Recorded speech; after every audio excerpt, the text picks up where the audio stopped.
Chapter 67 Tia's fear and clingy Aditya. Tia's fear and clingy Aditya. Ojas Aditya को याद दिलाते हुए बोला, अरे हमें डीएनए रिपोर्ट भी लेने जाना है, चलो खुद को शाबाशी देना बंद करो, शाबाशी तब देना जब डॉक्टर गुप्ता के मुंह से सारा सच पता लगा लोगे, अब चलो पहले हॉस्पिटल। डॉसेन का कब से कॉल आ रहा है, वह बेचारी कॉल करके थक गई होंगी। आदित्य बोला, अरे हाँ, सबसे मोस्ट इंपॉर्टेंट चीज तो डीएनए रिपोर्ट है, बेकार में इस सिल्वर बाल वाले लड़के के पीछे अपना टाइम वेस्ट कर दिया, चलो एक बार यह मामला निपट जाए फिर मैं खुद पर ध्यान दूंगा, आजकल मैं एकदम मुरझा गया हूँ। देखो मेरी आंखों के नीचे डार्क सर्कल आ गए हैं, मेरी खूबसूरती को लगता है किसी की नजर लग गई है। और उन्हें दिखाने लगा और मन और ओजस एक दूसरे को देखने लगे। आदित्य बोला, देखो ना ऐसे ही रहा तो मुझे मेरी ड्रीम गर्ल रिजेक्ट कर देगी। ओजस बोला, ठीक है, आने के बाद फेस मास्क लगा लेना, अब चलो तुम्हारी खूबसूरती को जिसकी भी नजर लगी होगी उसकी शक्ल में भी डार्क सर्कल आ जाएं। अब ठीक है। आदित्य बोला, हाँ ठीक है।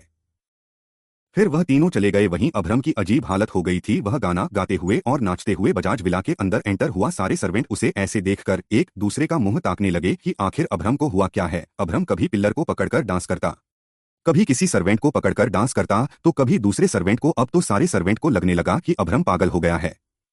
वो नाचते गाते अपने कमरे की तरफ बढ़ गया और जाकर सीधे बेड में गिर पड़ा और गाने लगा, तुमसे मिलके दिल का है जो हाल, क्या करें, हो गया है कैसा ये कमाल, क्या करें, हाय। और दिल पर हाथ रखा उसे तो वह लड़की हर जगह दिखाई दे रही थी। अभ्रम ने अपने पीए को कॉल किया और बोला, एक लड़की की पिक भेज रहा हूं, उसके बारे में पूरी इंफॉर्मेशन निकालो, समझे। और फोन रखा और सोचने लगा। वो अपनी सोच में इतना आगे निकल गया था कि अपनी शादी से लेकर फैमिली प्लानिंग तक कर लिया था। अश्वत्थ ने लगभग पूरा मॉल ही खरीद लिया था। वह इतना खुश था कि जो उसे अच्छा लगता सब खरीद रहा था। उसके बॉडीगार्ड्स जिन्होंने उसे ऐसी हरकत करते नहीं देखा था हैरान होकर देख रहे थे। अश्वत्थ के चेहरे पर आज स्माइल जाने का नाम ही नहीं ले रही थी। फिर वह घर आया और सारा सामान रूम में ले जाने के लिए कहा और फिर खुद किचन में चला गया। उसे पता था कि तिया को मनाना थोड़ा टफ होगा, पर उसे पता था कि उसे अपनी छोटी गिलहरी को कैसे मनाना है। उसने एप्रिन पहना और अपनी छोटी गिलहरी के लिए उसका फेवरेट मोमोज बनाने लगा। उसे पता था कि तिया मोमोज देखकर उससे नाराज रह ही नहीं पाएगी और उसके लिए प्यार से बनाने लगा। तिया क्लास में उदास थी। ओजल ओरियन को जबरदस्ती डेट पर ले गई थी, इसलिए नहीं आई थी। तिया अंश का बास्केट मैच देख रही थी, वह अकेली बैठी थी, सारी लड़कियां बास्केट कोर्ट में थी, आखिर सबको अंश को चीयर जो करना था। सहाना भी अपनी तितलियां भी मौजूद थी। अव्यांश ने तिया को अकेले कोने में बैठा देखा और बास्केटबॉल कोर्ट की तरफ देखा। अहान और उसके दोस्त भी बास्केटबॉल खेलने में बिजी थे। अव्यांश को यह मौका लगा और वह तिया के पास गया और बैठ गया। तिया जो अपने ही सोच में खोई हुई थी, अव्यांश ने उसके हाथ पर अपना हाथ रखा।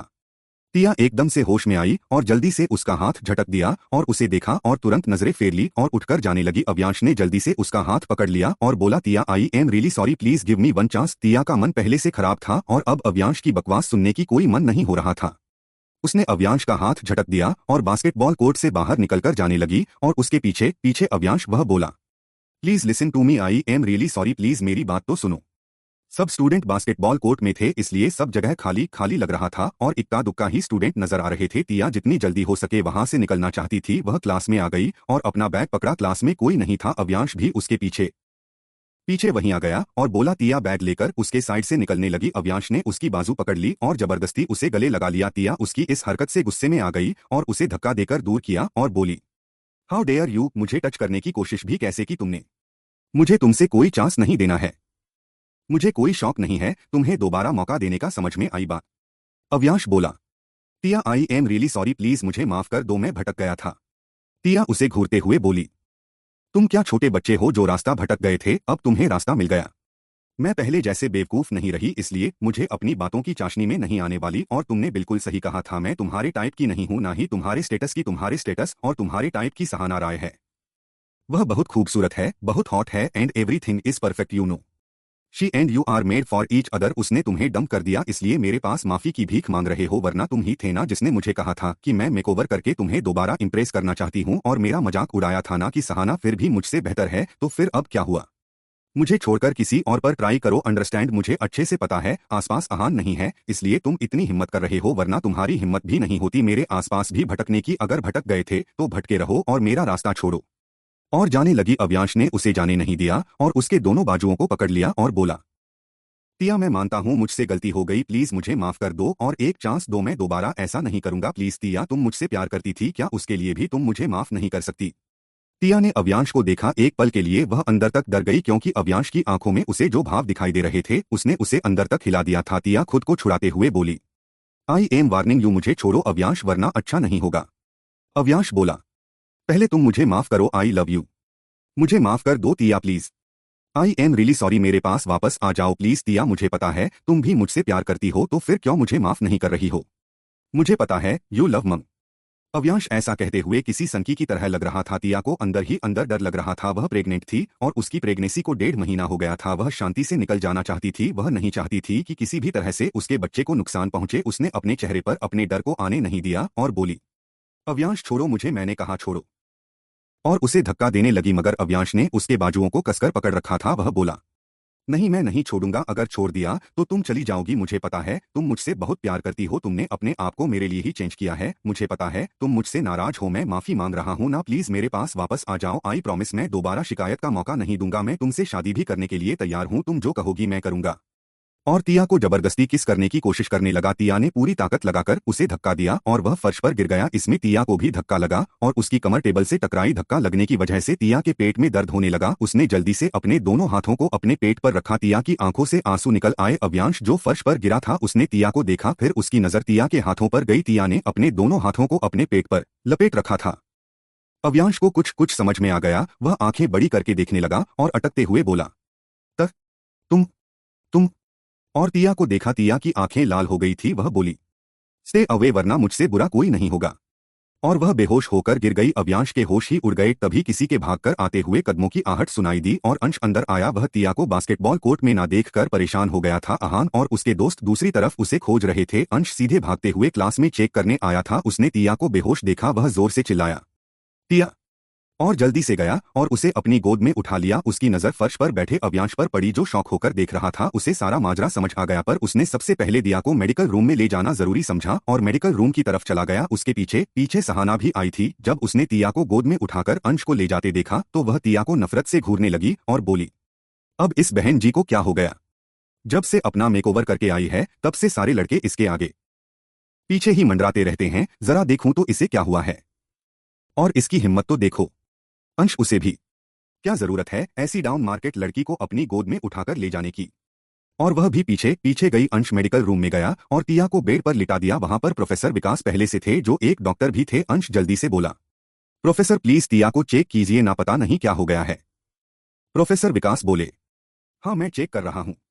और फिर उन्होंने टिया के पल्स चेक किए और हैरान होकर अंश को देखने लगे। फिर जल्दी से अपना स्टेथोस्कोप लगाया और टिया को एग्जामिन करने के बाद उसे इंजेक्शन दिया और बोले, डर की वजह से बेहोश हो गई है।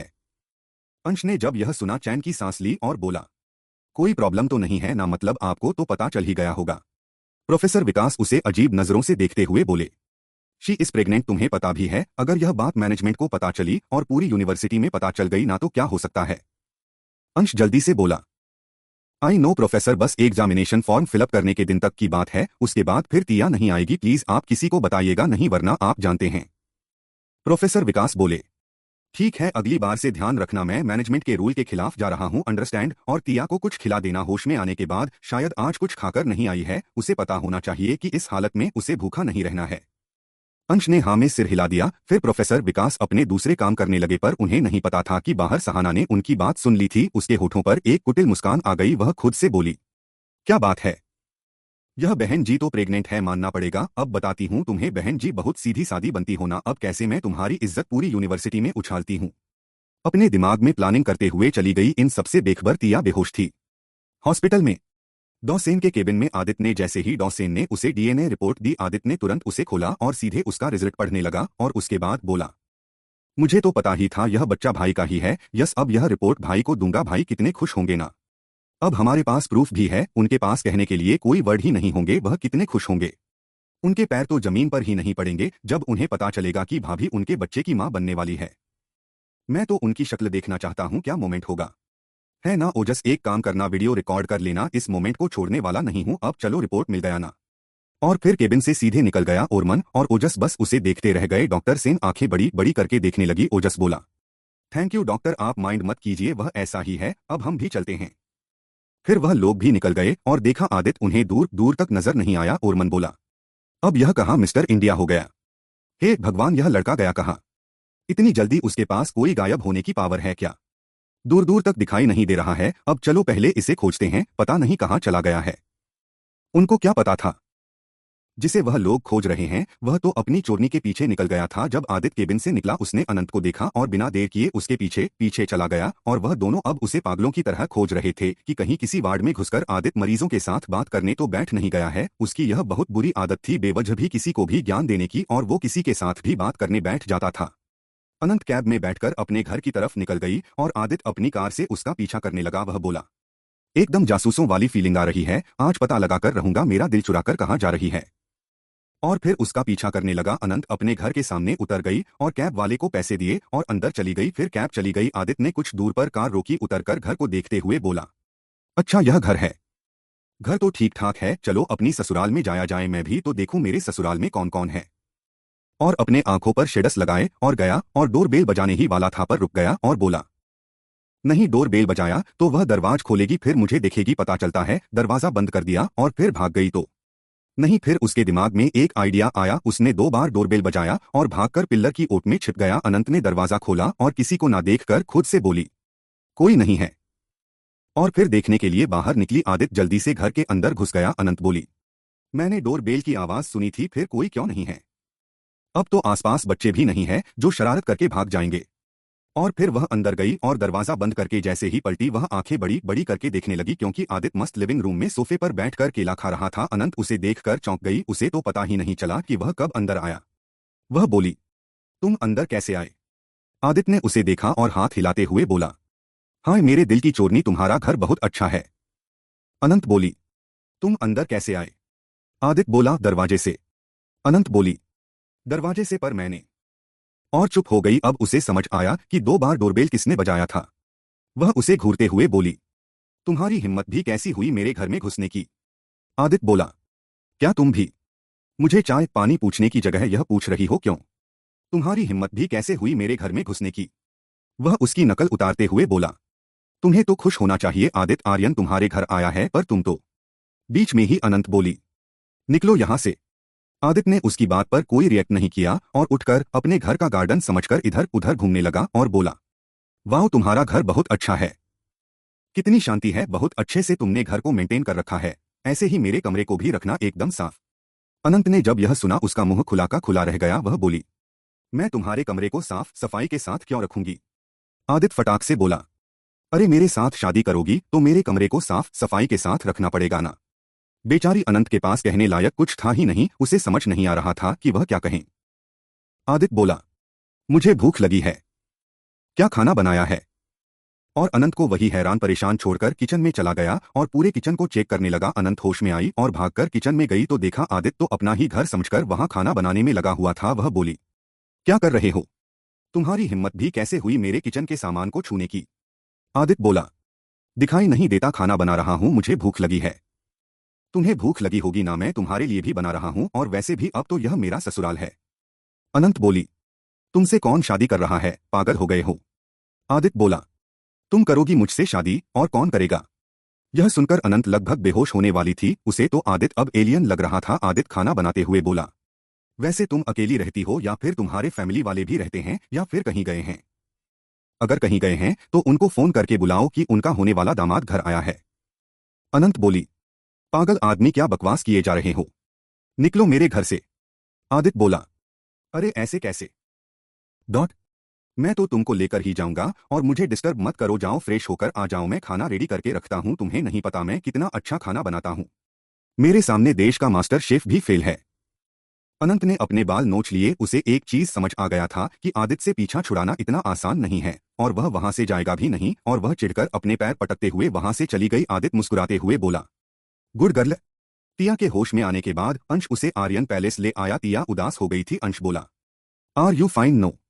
टिया ने हाँ में सिर हिला दिया और स्टेयर्स चढ़ते हुए अपने कमरे की तरफ बढ़ गई और अपना बैग बेड पर फेंक दिया और मुंह के बल लेट गई। उसने बेडरूम की डेकोरेशन पर ध्यान नहीं दिया और सुबक सुबक कर रोने लगी। अश्वत्थ जो टिया के लिए सरप्राइज रेडी करने में लगा था। अंश बोला, मामा आप ती मतलब मामी के पास जाइए, वो बहुत अपसेट हैं।